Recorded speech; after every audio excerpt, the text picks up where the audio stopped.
For most all of you, we're either 3 or maybe 4 weeks away from the beginning of your fantasy football playoff season, and that's ultimately what you do the fantasy football stuff for. Is you get through the regular season portion to get to the playoffs to hopefully, in a lot of cases, win fantasy football championships.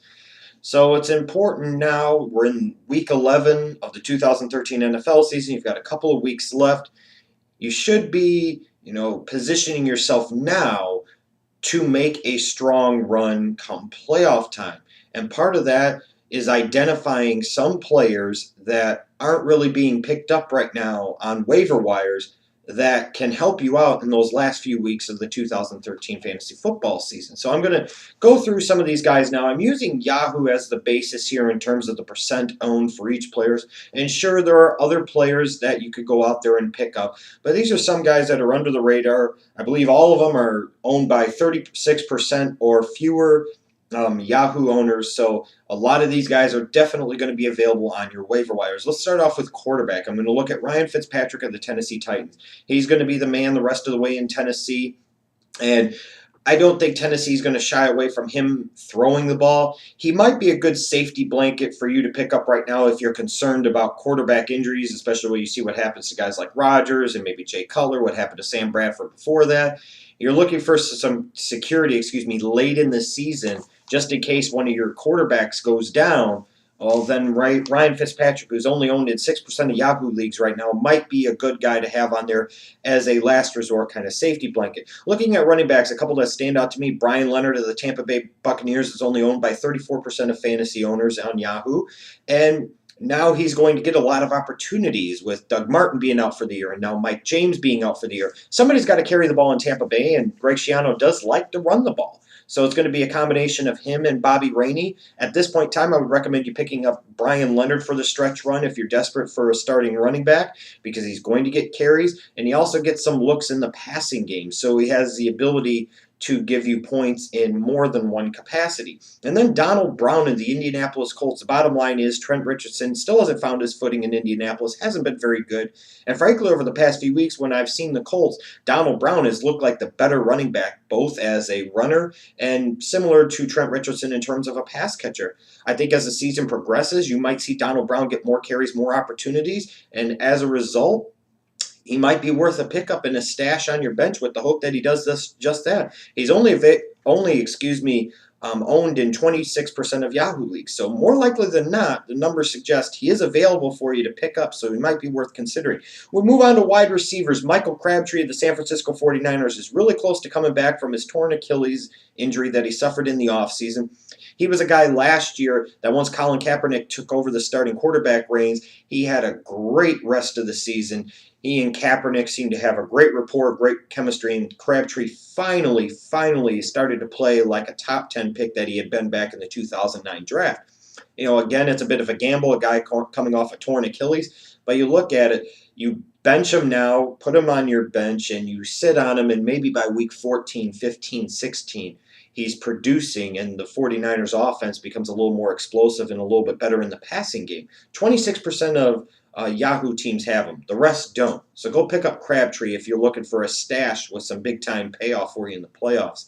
Randall Cobb of the Green Bay Packers is only owned by 36% of Yahoo owners. And this is a guy, again, who in Green Bay you could argue is either the number 1 or the number 2 receiver. He might come back from his broken leg around week 15. Again, I'm talking about a guy who could give you maybe 14, 15, 16 points as a flex position play in either your semifinal or championship round of your fantasy football playoffs. It's nice to have that type of firepower and versatility. And if you think about it, Randall Cobb was a guy that was drafted in most leagues probably somewhere between the 4th to 6th rounds that you would now be able to pick up on your waiver wire. That's good business. That's good fantasy football business. So if you've got the roster space, and most of you should, drop one of your scrubs on your bench and hold on to Randall Cobb, because right now, if you're in the position where you think you're going to make the playoffs, you should now be planning on what you're going to do once you make the playoffs and how you can actually win your fantasy league's championship. Cordarrelle Patterson of the Minnesota Vikings, he's only owned in 16% of Yahoo leagues, primarily because, as talented as he is, Leslie Frazier and the Minnesota Vikings, for some damn reason, can't figure out how to utilize this guy. The bottom line is I do think as this season draws to a close, Patterson's going to get more looks and more opportunities. He's just too big, too fast, too explosive to keep not playing and not targeting in the passing game. Mark my words, he could be very much a sleeper, and there could be people that pick him up and win fantasy championships because they picked him up and they rolled the dice with him. Marlon Brown of the Baltimore Ravens, only owned in 13% of Yahoo leagues. He's the number 2 wide receiver opposite Torrey Smith. But there seem to be games where Joe Flacco loves to target Marlon Brown, early and often. He's a big physical wide receiver that gets a lot of looks in the red zone. Now, he has those weeks where he scores well, and he has those weeks he scores that he doesn't. But, again, you're looking to gamble and take a chance. Only 13% of Yahoo leagues has he owned it. He's a guy, again, worth taking a look at, worth stashing on your bench, and maybe come week 15 or week 16, he comes in and he puts up a nice double-digit point game for you. Santonio Holmes of the New York Jets is only owned in 9% of Yahoo leagues, and you look at him for the Jets, he was their number 1 wide receiver the past couple of years when he's healthy and all of that, but this is a guy that's going to come back from his injury, it looks like this week, and start and play. Might be a little limited at first, but again, if you're desperate for wide receiver help, desperate for somebody that can come in and produce some points on your flex position, Santonio Holmes is a guy to look at. He really is, because at some point in time, he's going to be targeted by Geno Smith in the Jets passing game. At tight end, I'll go with Delanie Walker of the Tennessee Titans. He's only owned in 20% of Yahoo leagues right now. And you look at him, when Fitzpatrick is the starting quarterback, Delanie Walker's targets increase, his catches increase, his yards increase, and his targets in the red zone increase.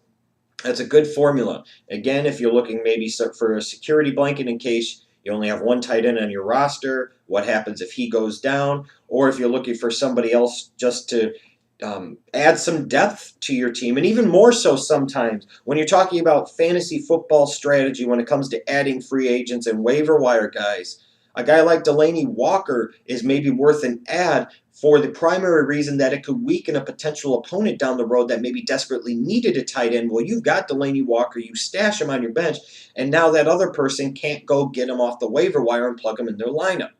So again, these are just some guys that I think could really help you out there heading into the fantasy football playoff season for weeks 14, 15, 16. These are the type of guys here. Maybe out of how many did I name? About 8 of them that I named, or whatever the fuck, 9 of them that I named. Maybe only 3 of them pay off. But maybe it's those 3 that pay off and pay off big and help a lot of people at the end of the year win fantasy football championships. I can promise you right now, it's these type of players here that make all the difference in the world, period.